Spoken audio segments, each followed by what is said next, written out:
जैन साथियों, पिछली क्लास में हम लोगों ने विटामिन से संबंधित बहुत सारे तथ्यों को जान लिया था। जो चैनल के नए मेहमान हैं वो जाकर प्लेलिस्ट में इंट्रोडक्शन ऑफ विटामिन्स के बारे में देखें। बहुत सारे तथ्य आपको परीक्षा उपयोगी मिलेंगे।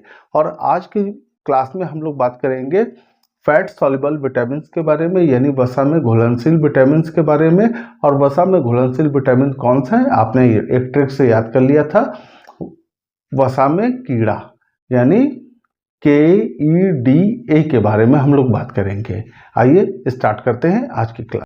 तो साथियों, अब हम लोग बात करते हैं वसा में घुलनशील पहले विटामिन ए की। जो साथी इस चैनल के नए मेहमान हैं, सबसे पहले जाके प्लेलिस्ट में जो मैंने विटामिन का परिचय पढ़ाया है उसको जाकर जरूर देख लें, तो आपको सारी बातें क्लियर हो जाएगी कि विटामिन क्या है। तो पहले विटामिन की बात करते हैं, विटामिन ए की। तो सवाल आपसे पूछे क्या क्या जा सकते हैं, पहले इस बात को आप कंफर्म कर लें। क्या क्या पूछा जा सकता है आपसे कि उस विटामिन का रासायनिक नाम क्या है, उसका कार्य क्या है, स्रोत क्या है, रोग क्या है और संचय कहाँ होता है। इसके अलावा पेपर में और भी कुछ भी नहीं पूछा जाता है, तो हम लोग सारी बात कर लेते हैं। तो सबसे पहले विटामिन ए का रासायनिक नाम क्या है, तो साथियों क्या है, रेटिनॉल है। इसका कार्य अगर बात करें तो विटामिन ए का मुख्य जो कार्य है, मुख्य की बात कर रहे हैं आपसे, मुख्य कार्य हमारी आंखों के लिए बहुत ज़्यादा लाभदायक विटामिन है, यानी जो हमारे विजुअल पिगमेंट्स यानी दृष्टि रंगाएं जिन्हें बोला जाता है, उनके लिए बहुत लाभदायक है। अभी अगर आगे हम बात करेंगे बीमारियों की, तो आपको मालूम चल जाएगा कि हमारी आंखों में शलाका शैलें होती हैं, यानी शलाका कोशिकाएं होती हैं और शंकु कोशिकाएं होती हैं। तो उनके बारे में भी बात करेंगे कि कहाँ कहाँ कैसे विटामिन ए उन्हें लाभ पहुंचाता है और किस तरीके से हम आंखों की रोशनी भी खो सकते हैं और तमाम आंखों की बीमारियां हमारे सामने आती हैं पेपरों में भी, और उनका सामना भी हमको करना पड़ सकता है। तो बात करते हैं इसका मेन कार्य क्या है, तो साथ ही दृष्टि रंगाओं में आवश्यक है। और दूसरी सबसे खास बात है कि ये इम्यूनिटी सिस्टम को बढ़ाता है। लेकिन इम्यूनिटी सिस्टम को बढ़ाने वाले दो विटामिन है, एक विटामिन सी है और एक विटामिन ए है। तो याद रखिएगा, विटामिन सी ज़्यादा हमारी इम्यूनिटी सिस्टम बढ़ाता है, ए कम। आपसे पेपर में सवाल किस तरीके से आ सकता है कि हमारे शरीर में इम्यूनिटी सिस्टम बढ़ाने वाले विटामिन कौन कौन से हैं, तो आप बताएंगे ए और सी हैं। आपसे कहा जाए कि इम्यूनिटी सिस्टम सबसे ज़्यादा कौन बढ़ाता है, ए कि सी, तो आप बोलेंगे सी बढ़ाता है। यहाँ तक बात आप समझ गए। अब आपके सामने बात आती है कि विटामिन ए के स्रोत क्या हैं, यानी कहाँ से हमको विटामिन ए मिल सकता है, क्या खाएं कि हमें विटामिन मिल जाए। तो हम खाते क्या क्या हैं, या तो हम लोग प्लांट्स प्रोडक्ट खाते हैं यानी पादप उत्पाद खाते हैं, या हम लोग जंतु उत्पाद खाते हैं। तो सबसे पहले हम लोग पादप उत्पाद की बात करते हैं, प्लांट्स प्रोडक्ट की बात करते हैं। तो साथ ही याद रखो, जितनी भी सब्जियां गहरे हरे रंग की दिखाई दे रही हैं उनमें विटामिन ए जरूर होगा। तो एक तो ये हमको ट्रिक मालूम चल गई कि जितनी भी हरी सब्जियां होती हैं उनमें विटामिन ए होता है। अब हमसे एक सवाल पूछा गया पेपर में कि मूली में कौन सा विटामिन होता है, तो मूली में साथियों विटामिन ए होता है। साथ एक पेपर में एक बिहार पीसीएस में एक सवाल पूछा गया गोल्डन राइस के बारे में कि सुनहरा चावल। याद रखिएगा याद साथियों कि जितने भी गरीब देश हैं, खासतौर पर दक्षिण अफ्रीका की अगर बात करें तो बहुत ज़्यादा गरीब है, वहाँ पर लोगों को फल और सब्जियां ये सब नहीं मिल पाता है। तो वैज्ञानिकों ने एक गोल्डन राइस बनाया है, यानी सुनहरा चावल। इसमें क्या किया गया है कि पिटूनिया पौधे से बीटा कैरोटीन का जीन निकालकर इसको बनाया गया है। इतना याद रखिएगा। अब बात करते हैं हम लोगों ने पादप उत्पाद की बात कर लिया, रासायनिक स्रोत की बात कर लिया, कार की। अब बात करते हैं कि पादप उत्पाद में और क्या, जो चीज पीली दिखाई दे रही है या नारंगी दिखाई दे रही है उनमें भी विटामिन ए होगा। जैसे गाजर है, आम है, केला है, पपीता है और परसिमोन। ये फल मैंने नहीं देखा है, लेकिन आप याद रखिएगा पेपर में पूछा जा चुका है, तो इसलिए मैंने ये फल का नाम लिखा हुआ है। सबसे ज्यादा विटामिन ए किसमें मिलता है, तो गाजर में मिलता है। गाजर में क्या पाया जाता है, बीटा कैरोटीन पाया जाता है। अब हम लोगों ने पादप उत्पाद की बात कर ली और आसानी से हम समझ गया कि जो सब्जियां हरी होंगी उनमें विटामिन होगा और जो चीजें पीली दिखाई दे रही हैं वो उसमें भी विटामिन ए होगा। अब हम लोग बात करते हैं एनिमल प्रोडक्ट की। एनिमल प्रोडक्ट के बारे में बात करें तो याद करो साथियों कि जो मिल्क प्रोडक्ट है जैसे दूध है, पनीर है, दही है, इनमें सब में क्या होगा साथियों, विटामिन ए मिलेगा। लेकिन याद रखिएगा कि माँ के दूध में, मानव की बात करी जा रही है, माँ के दूध में विटामिन ए नहीं होता है। खास बात याद रखिएगा, माँ के दूध में विटामिन ए नहीं होता है। अब जो छोटे बच्चे होते हैं उनको जब टीकाकरण किया जाता है तो उन्हें विटामिन ए का इंजेक्शन भी दिया जाता है ताकि वो जो प्रतिरोधक क्षमताएं हैं उनकी बढ़ सकें। यहां तक बात समझ गए। और एनिमल प्रोडक्ट में एक बात और याद रखिएगा कि कॉड लिवर ऑयल यानी जो मछली का तेल है उसमें भी विटामिन ए पाया जाता है। लेकिन ये कॉड क्या है, तो साहब ये समुद्री मछली का नाम है। उसके लीवर में जो होता है तेल, वही उसी में विटामिन ए होता है। यहां तक उम्मीद करें बात समझ गए। बाकी और भी मछलियों में होता है लेकिन सबसे ज्यादा इसमें कॉड लिवर ऑयल में होता है। यहां तक बात समझ गए। तो साथियों अब हम लोग बात करते हैं विटामिन ए की कमी से होने वाले रोग। तो सबसे पहले मैंने आपको भी अभी बताया कि विटामिन ए का जो सर्वाधिक प्रभाव है हमारी आंखों में पड़ता है और इसकी कमी से तमाम रोग भी पैदा हो सकते हैं जो कहाँ पैदा होंगे, हमारी आंखों में। तो सबसे पहले हम लोग आंख के बारे में थोड़ी सा समझ लें। क्या है आंख? आंख में दो तरीके की सेल पाई जाती है, एक तो रॉड सेल्स जिनको शलाका कोशिका कहा जाता है और दूसरा है कोन सेल जिन्हें हम शंकु कोशिका बोलते हैं। शलाका जो कोशिका है इसका काम क्या होता है कि श्वेत प्रकाश देखने के काम आती है। यानी अगर हम किसी चीज को देख पा रहे हैं तो वो किसकी वजह से देख पा रहे हैं, रॉड सेल्स की वजह से देख पा रहे हैं। दूसरी बात, विटामिन ए का प्रभाव जो पड़ता है वो इसी रॉड सेल पर पड़ता है, कोन सेल पे नहीं पड़ता, याद रखिएगा। अब बात कर लेते हैं हम लोग शंकु कोशिकाओं के बारे में। तो याद रखिएगा जो शंकु कोशिकाएं हैं ये जानवरों में नहीं मिलती हैं। शंकु कोशिका का मुख्य काम होता है कि हम जो रंगों में अंतर स्पष्ट कर पाते हैं, यानी जो रंग हम देख रहे हैं, हरा, नीला, पीला, ये रंगीली दुनिया हमको दिखाई दे रही, रंग भरी दिखाई दे रही है, इसकी वजह क्या है, कौन सेल है। और जानवरों में कौन सेल नहीं पाई जाती। अब आप कहेंगे साहब कुत्ते को कैसा दिखाई देता है, तो कुत्ते को या तो सफेद दिखाई देता है या डार्क, डार्क का मतलब हुआ काला दिखाई देता है। यहाँ तो उम्मीद करें समझ गए। अब गाय, भैंस, जानवर जितने भी चीजें हैं तो उनमें ये कौन सेल नहीं पाई जाती, उनको या तो सफेद दिखता है, डार्क दिखता है। यानी अगर हम रंग बिरंगे कपड़े पहन के जा रहे हैं तो कुत्ता हमको हमारे रंग बिरंगे कपड़ों से नहीं पहचान रहा है। उम्मीद करें यहां तक बात समझ आ रही है आपको। दूसरी बात, कौन सेल्स में ऑप्सीन पिगमेंट पाया जाता है। कौन सा? ऑप्सीन पिगमेंट पाया जाता है। और इसमें अगर कोई दिक्कत आती है कौन सेल में तो कलर ब्लाइंडनेस की समस्या पैदा हो जाती है, यानी लाल और हरे में हम अंतर स्पष्ट नहीं कर पाते हैं। यहाँ तक समझ गए बात। और ये जो कलर ब्लाइंडनेस रोग है ये जेनेटिक रोग है, अनुवांशिक रोग है। उम्मीद करें यहाँ तक बात समझ गए आप। अब ये किस तरीके से कौन सेल और ये रॉड सेल प्रभावित होती, इस बारे में बात करें। अभी मैंने बताया कि विटामिन ए अगर हम खा रहे हैं तो उसका प्रभाव किस में पड़ेगा, रॉड सेल में, ना कि कौन सेल में पड़ेगा। अब याद रखो, अगर हम कोई चीज खाते हैं विटामिन ए तो इसका मतलब हमारे अंदर क्या जा रहा है, बीटा कैरोटीन। और बीटा कैरोटीन किसके पास जाएगा, यकृत में जाएगा, यानी लीवर में जाएगा।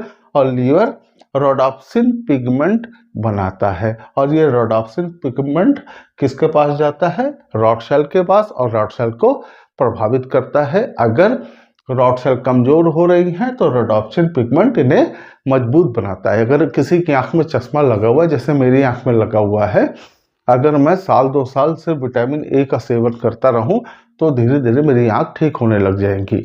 लेकिन मानव जीवन में इतना समय नहीं होता है। एक आपको हास्यप्रद बात बताते हैं कि हम मध्यम वर्गीय और गरीब लोग जब बीमार होते हैं तभी हमारे घर में सेब, संतरा और ये जूस वगैरह आता है, इससे पहले नहीं आता है। ये बड़े लोगों की बात करी जा रही है। हम साधारण लोग जब बीमार होते हैं तभी जूस और ये फल फ्रूट का सेवन करते हैं। उम्मीद करें यहाँ तक बात समझ आ गई। आइए अब हम लोग बीमारियों के बारे में बात करते हैं कि अगर हमारी रॉड सेल प्रभावित हो रही है तो कौन कौन से बीमारी हमको देखने को मिलेंगी। सबसे पहला है रतौंधी। ये रतौंधी जिसे हम नाइट ब्लाइंडनेस भी बोलते हैं, नेक्टोपिनिया भी बोलते हैं, नेक्टोलोपियो भी बोलते हैं। ये बीमारी क्या है? जिनके रतौंधी है उन्हें दिन में तो नॉर्मल दिखाई देता है, लेकिन सूर्यास्त तो होते ही होते उनको दिखना बंद हो जाता है। सूर्यास्त के बाद उन्हें दिखना बंद हो जाता है। अब आप कहेंगे साहब अंधेरे में तो हमको भी नहीं दिखता है, लेकिन हम से कहा जाए कि साहब किचन से जाके पानी ले लो तो हम रास्ता समझते हुए किचन तक पहुंच जाएंगे, लेकिन इनके साथ समस्या, इनको बिल्कुल दिखना बंद हो जाता है, ये महसूस करना भी बंद कर देते हैं। ये रतौंधी रोग है। दूसरा है शुष्क छिपा या सल्की भवन रोग, जिसे हम जीरोपैथेल्मिया रोग बोलते हैं। इसमें कार्निया में शुष्कतापन आ जाता है। अच्छा, कार्निया की एक बात, ये सवाल हम आपसे पूछ लेते हैं, हमारे शरीर में जो रक्त है वो कहाँ नहीं पहुंच पाता है? चलिए उत्तर बता ही देते हैं आपको, कार्निया में रक्त नहीं पहुंचता है। दूसरी बात, शुष्क छिपक में होता क्या है, नहीं जीरोपैथेल्मिया रोग में होता क्या है, आंसू नहीं बनते हैं, आंसू नहीं बनते हैं। तो इसलिए व्यक्ति को महीने में 1-2 बार रो लेना चाहिए, भले वो भावुक होकर रोए या दुखी होकर, लेकिन रो लेना चाहिए, रोने से आंख साफ हो जाती है। दूसरी बात, कैरेटोमलेशिया रोग। कैरेटोमलेशिया रोग, तो याद रखो इसमें कार्निया मुलायम हो जाती है और विजन धुंधला हो जाता है, हमको धुंधला दिखाई देने लगता है। अगला है कोरोनिल जीरोसिस रोग। इसमें क्या होता है, इसमें कार्निया डैमेज होने लगती है। एक छोटा सा पॉइंट बताने की जरूरत नहीं है, लेकिन इतना तो आपको मालूम है कि जो वसा में संचित विटामिन होते हैं उनका संचय कहाँ होता है, तो आप कहेंगे यकृत में होता है। कौन कौन से विटामिन? कीड़ा से आपने याद किया था, कैसे? जल में बीसी और वसा में कीड़ा, यानी KEDA जो विटामिन है ये कहाँ संचय होते हैं? यकृत में। और लीवर में किसका संचय नहीं होता है? तो आप बोलेंगे साहब B और C का संचय यकृत में नहीं होता है। हम लोगों ने अब तक A को बहुत अच्छे से समझ लिया। अब हम लोग बात करते हैं विटामिन D की। तो विटामिन D के कुछ नाम हैं, विशेष नाम जो परीक्षाओं में पूछे गए हैं। कौन कौन से? इसे धूप विटामिन बोला जाता है। इसे धूप विटामिन का मतलब सन विटामिन भी हो सकता है ना, हार्मोन विटामिन बोलते हैं, स्टेरॉइड विटामिन बोलते हैं, सनशाइन विटामिन बोला जाता है, और इससे गरीबों का विटामिन भी बोला जाता है। क्यों बोला जाता है? कुछ खाने पीने की जरूरत नहीं है, अगर आप धूप में हैं तो भी ये विटामिन बन जाता है, इसीलिए इसे धूप विटामिन बोला जाता है। अब साथियों हम लोग बात करते हैं इसके रासायनिक नाम की। तो रासायनिक नाम में याद रखिएगा, विटामिन डी कितने तरीके का है? विटामिन डी 3 तरीके का है। एक तो विटामिन डी है, विटामिन D2 है और विटामिन D3 है। तो याद रखो विटामिन डी को कैल्सीफेरॉल बोला जाता है, और ये कैसे बनता है? धूप से बनता है, यानी जब हम धूप में होते हैं तो त्वचा में इसका निर्माण हो जाता है। अभी तक आपको ये मालूम था कि विटामिन डी का निर्माण धूप से होता है, धूप से नहीं होता है। धूप में बहुत तेजी से विटामिन बनता है, और जो धूप है वो उत्प्रेरक का काम करती है, अभी बात करेंगे इस बारे में।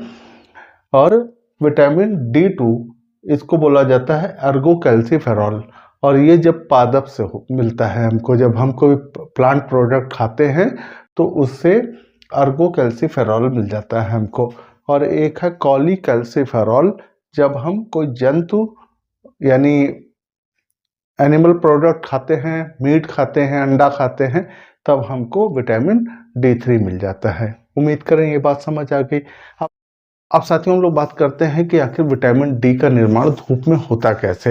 ये तो हम लोग ने बात समझ ली कि अगर हम लोग कोई प्लांट प्रोडक्ट खाएंगे तो हमको विटामिन मिल जाएगा, D2 मिल जाएगा। अगर हम लोग कोई एनिमल प्रोडक्ट खाएंगे तो हमको D3 मिल जाएगा। अब विटामिन जो डी है यानी कैल्सीफेरॉल है, ये कैसे हमारे शरीर में बन जाता है? तो याद रखो कि सनलाइट जो हमारी धूप है वो उत्प्रेरक का काम करती है, और जब ये त्वचा में पड़ती है तो त्वचा में कोलेस्ट्रॉल, खासतौर पर नाम याद रखिएगा 7D हाइड्रोकोलेस्ट्रॉल और सेलेनियम, ये त्वचा में विटामिन डी का निर्माण करवाते हैं। यहाँ तक आपको बात समझ आ गई, ठीक है। और अब हम लोग बात करते हैं कि इसे एक नाम आया है, देखो यहाँ पर हार्मोन विटामिन। इसे हार्मोन विटामिन क्यों कहा जाता है, इस बारे में बात समझो।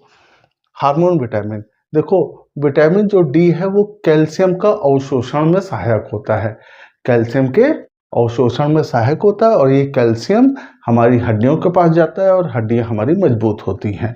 बस विटामिन डी का यही काम है। सेम काम हमारे पास पैराथायराइड ग्रंथि होती है। पैराथायराइड ग्रंथि, हमारे गले में थायराइड ग्रंथि होती है और यहीं पे पैराथायराइड ग्रंथि होती है, जिसमें 4 इस तरीके से कुछ उभरी हुई आकृति यानी बटन टाइप की होती हैं, उसे ही क्या बोला जाता है, पैराथायराइड ग्रंथि। जब थायराइड पढ़ेंगे ग्रंथि तो आसानी से सारी बात समझ आ जाएगी फिगर में। तो यहाँ से पीटीएच हार्मोन निकलता है जिससे पैराथायराइड हार्मोन बोला जाता है। इसका भी सेम यही काम है। और पैराथायराइड हार्मोन्स का जो दूसरा नाम है उसे कॉलिप्स हार्मोन भी बोला जाता है। इस कॉलिप्स हार्मोन या पैराथायराइड हार्मोन का भी काम क्या है, ये कैल्शियम का अवशोषण कराता है। अब बात करें इसके स्रोत की कि विटामिन डी हमको मिलेगा कहाँ से, तो ये इतनी बात हम लोग समझ गए हैं कि या तो प्लांट प्रोडक्ट से मिलता है या एनिमल प्रोडक्ट से मिलता है या धूप से मिलता है। तो फिलहाल अगर प्लांट प्रोडक्ट की बात करें तो याद रखो जितने भी मिल्क प्रोडक्ट हैं और ये नॉनवेज वगैरह हैं और सब्जियां हैं, इनसे सबसे हमको क्या मिल जाता है, ये स्रोत हैं। ये तो आसानी से आप समझ गए बात। तो साथियों अब हम लोग बात करते हैं विटामिन डी की कमी से होने वाले रोग। तो सबसे पहला रोग याद रखिए, रिकेट्स, बहुत बार परीक्षाओं में पूछा गया। इसी को सूखा रोग बोला जाता है। और इसमें होता है क्या, जो फीमर यानी जो जांघ की हड्डी है वो बैंड होने लगती है यानी मुड़ने लग जाती है, इसीलिए इसे बोलक भी बोला जाता है। दूसरा रोग है टेटनी रोग। इसमें याद रखो कैल्शियम का उत्सर्जन होने लगता है, यानी हमारे पेशाब से, यूरिन से कैल्शियम बाहर आने लगता है। अगली बात करते हैं अगले रोग की। तो अगला रोग है सीलियाक रोग। याद रखो ये बस D3 की कमी से होता है और ये बच्चों में होता है। जो बच्चे बौनापन आ जाता है, बच्चों की लंबाई बढ़ना समाप्त हो जाती है, तो ये रोग किसकी कमी से होता है, विटामिन D3 की कमी से। अगला है ऑस्टियोमलेशिया रोग। ये वयस्क में पाया जाता है। इसमें हड्डियां लचीली हो जाती हैं और इसमें कमर झुक जाती है। तो साथियों ये बताने की आवश्यकता मेरे ख्याल से नहीं है कि विटामिन डी का संचय कहाँ होगा। तो विटामिन डी का संचय कहाँ होता है, यकृत यानी लीवर में होता है। इतनी बात आपको मालूम ही है कि जो भी वसा में घुलनशील विटामिन होते हैं उनका संचय कहाँ होता है, यकृत में। डी के बारे में बहुत अच्छे से समझ लिए। अब हम लोग बात करते हैं विटामिन ई की। इसके कुछ नाम भी हैं, अन्य नाम है। इसको सौंदर्य विटामिन यानी ब्यूटी विटामिन भी कहा जाता है। ऐसा क्यों कहा जाता है, अगर किसी व्यक्ति या महिला के अंदर उम्र से पहले ही आपको बुढ़ापा दिखाई दे रहा है तो समझ लीजिएगा उसके अंदर विटामिन ई की कमी आ चुकी है। अगली बात करते हैं बांझपन या नपुंसकता रोधी विटामिन। अगर किसी स्त्री के, महिला के बच्चा नहीं हो रहा है तो समझ लीजिएगा कहीं ना कहीं अन्य कारणों के अलावा विटामिन ई की भी कमी हो सकती है। अगली बात करते हैं इसका रासायनिक नाम। तो इसका रासायनिक नाम है टैकोफेरॉल। इसका रासायनिक नाम क्या है, टैकोफेरॉल। स्रोत के बारे में बात करें तो जितने भी पानीदार फल हैं, नारियल है, अनार है या अन्य कोई भी फल जो कैसा है, पानीदार है, तो वो उसके अंदर विटामिन ई जरूर होगा। अब आपसे कहा जाए तरबूज है, खरबूजा है, तो इनके सबके अंदर आपको विटामिन ई दिखाई देगा।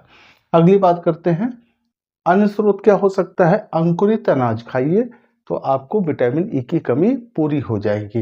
अंडे की जर्दी में भी विटामिन ई पाया जाता है। ये एक सवाल कई बार पूछा जा चुका है कि अंडे की जर्दी में कौन सा विटामिन पाया जाता है। साथियों अब हम लोग बात करते हैं अंतिम विटामिन यानी विटामिन के की। इसका रासायनिक नाम है नेफ्थोक्विनोन।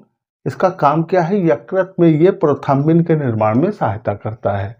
विटामिन के यकृत में यानी लीवर में प्रोथाम्बिन के निर्माण में सहायता करता है। और प्रोथाम्बिन का काम क्या है? रक्त में थक्का बनाने में सहायक है।